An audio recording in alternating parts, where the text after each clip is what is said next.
Mga kasangga, ipapasyal ko kayo ha. Ito yung mga partial na gamit na ginagamit namin sa sa diaphragm wall. Ayan. Ito yung mga pump. Ito yung biograph. Ito yung stop end. Ito yung chain, mga cable na ginagamit namin pag nagpuputol yung mga cable. Ayan mga kasangga, tingnan nyo ha.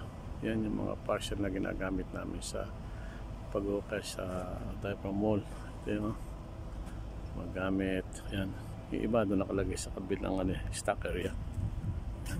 Ito yung stock yan pang 600 thickness. Yan, mga kasangga. Yan. Ito yung mga tremby pipe na 4 meters ang haba. Nagamitan ito sa 1 meter thickness. Yan mga kasangga yun. Yan. Ito yung guide ng stop end. Yung malalaki na ito. Yan mga kasangga yun. Ito no. Yan ang guide ng stop end na 1,000. Ito yung platform na para sa 1,000. Ayan yung mga panel board. And ito naman yung tremby pipe na gagamit namin 4 meters ang haba niyan. Kasi nasa 38 meters yung haba ang lalim ng 1,000 na thickness. 4 meters ang haba ng tremby pipe mga kasangga. Yan. Ito yung yung platform para sa mga 3 meters sa 1 meter, half meter. Ito yung kanyang mga lifting tremby pipe. Ito yung hooper nya. Yan mga kasangga. Ano yan, yung mga bagong civil engineer, may mga kahit pa paano magkakaroon kayo ng idea.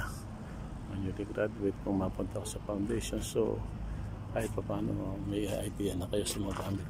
Ito mga panel board. Ayun pa yung mga pump na ginagamit namin.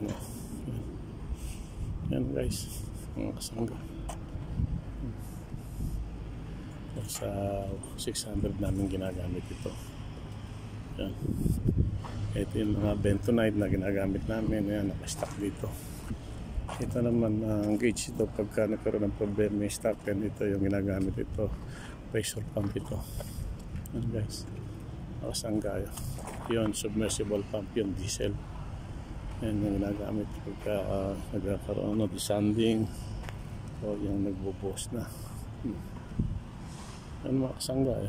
Ito yung platform. Pump. And that. Cable. Yan. Yan mga kasangga ha. Kita nyo naman. Yan. Yan mga gamit ito. Yan ang ginagamit namin lahat sa diaphragm wall. So yan mga kasangga, kahit pa paano pasyal ko na kayo ha, sa mga gamit na ipakita ko sa inyo kanina mga ginagamit partially para sa paghuhukay sa diaphragm wall.